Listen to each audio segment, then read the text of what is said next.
Tonight on Moments with Mo. Separated from the world, their families and civilization as we know it. They've been cut off, locked up and confined by choice or by force. We take a look at the lifestyles of people living in different forms of seclusion. If investigators have done their job well, I should not be there. Winning is everything for these reality TV stars, but how much of a price do they have to pay? You've got to have some strength. You have to have a lot of psychological strength. Yeah. And from trees to a hillside, for this man who thrives in seclusion, the outdoor adventure never ends. All these and more coming up now. What is life in seclusion? What makes a man or woman to live such a life? Would you give up life's pleasures and withdraw to a remote place for any reason?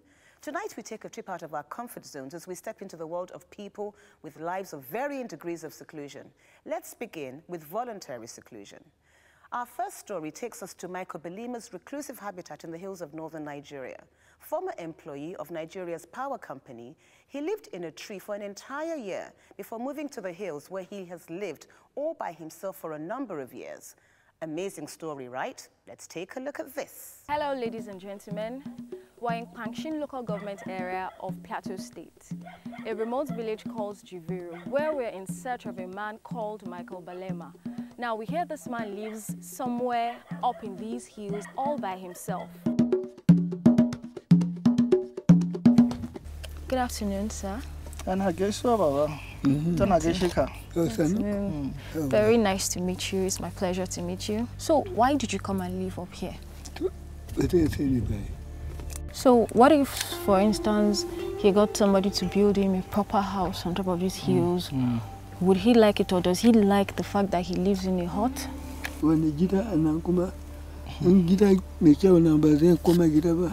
Is it possible to have...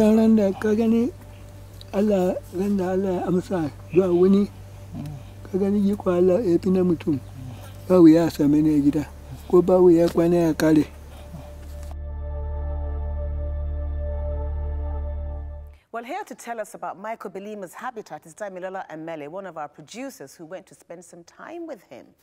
Dami, so tell us about your experience. What was it like, the journey getting there? That was a deep sigh. It was really, really hectic. It was very hectic. I mean, we traveled for about 2 hours out of Jos to get to the village. And then when we got to the junction of the village, we traveled for another 1 hour on a dirt road and then climbed the hill for 1 hour. When you got to the village and you said you wanted to go to the hill, did you say you were looking for Michael Belima and everybody knew him? It's not a big village at all. They don't see cars based on what we were told by. Because we went to another reporter, so the reporter told us that they don't even see cars. So once they get there and they mention Michael Belima, once they see a car, they know it's because somebody is coming to look for Michael Belima, the man who lives on top of the hill. Hello, ladies and gentlemen. We are waiting for a woman named Pastor Precious Obona, who claims to have had 7 babies in the past 11 months. So I hope you are ready to cooperate with us. He said you are ready to do everything necessary to make sure that we confirm that your story is true. No problem. By the grace of God, as God directs me.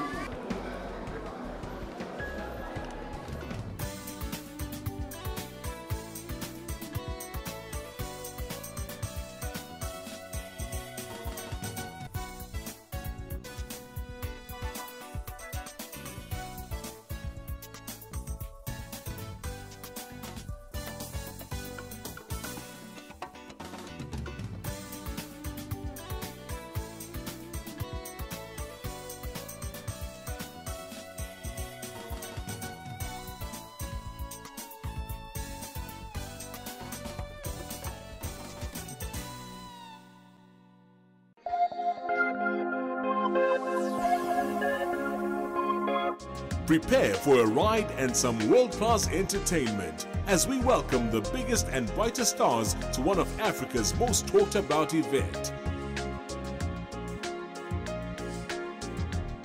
It's Moments with Mo Red Carpet at the 17th This Day Annual Awards in celebration of women of distinction and lifetime achievers. Join our very own host and hostess for all the drama and excitement on Moments with Mo Red Carpet.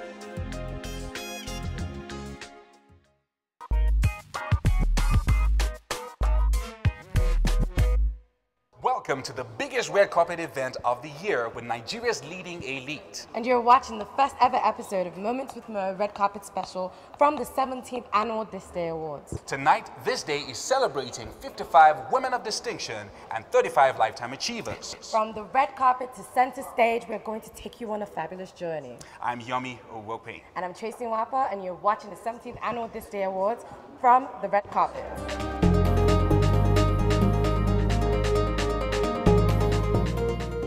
You look absolutely stunning tonight.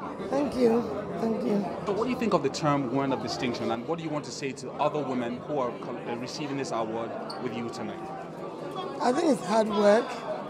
You know, I think it's a lot of effort, you know, over the years, you know, for you to believe in what you're doing in whatever area, you know, of your career, and, you know, work hard to distinct yourself.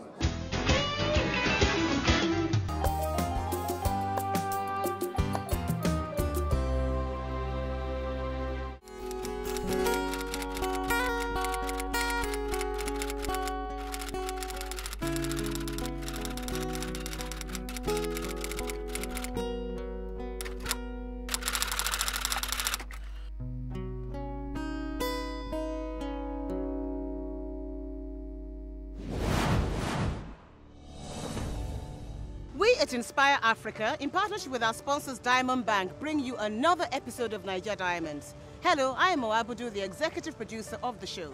And in this episode, you'll meet 3 amazing people who have been able to overcome difficult challenges in pursuit of their goals. They have been able to stand their ground against all odds. Please relax and enjoy this episode.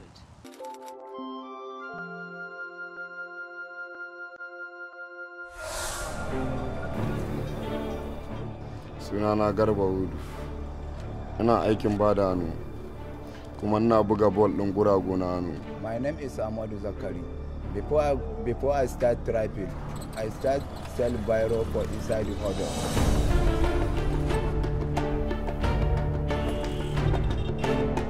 Sunana Salisu Ɗanladi, ina aikin traffic order da kuma parasoka. Daga Jos na fara zuwa. Na shiga mota ne na zo ban san kowa ba amma. Lokacin da na Lagos gaskiya misalin na samu kusan shekara 8 ko 9.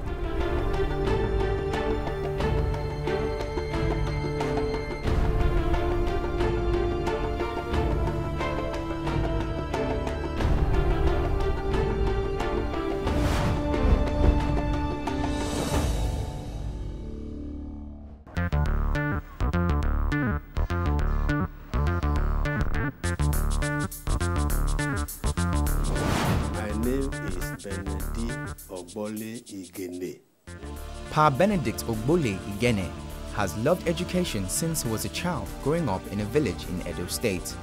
He was born into a very cruel environment. His childhood was one he describes as traumatic.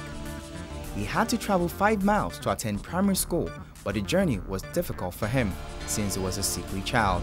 My childhood is traumatic and mysterious. My father had many wives. My brother was the most junior.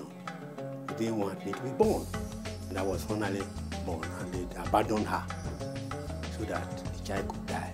For somebody of his age to believe that he can still be a lawyer, then I think I can be a son 10 times. Nobody should say, the conditions are good before he does something. Condition will never be good. Make the best use of a condition that you find yourself. What you are now is what you have done and what you have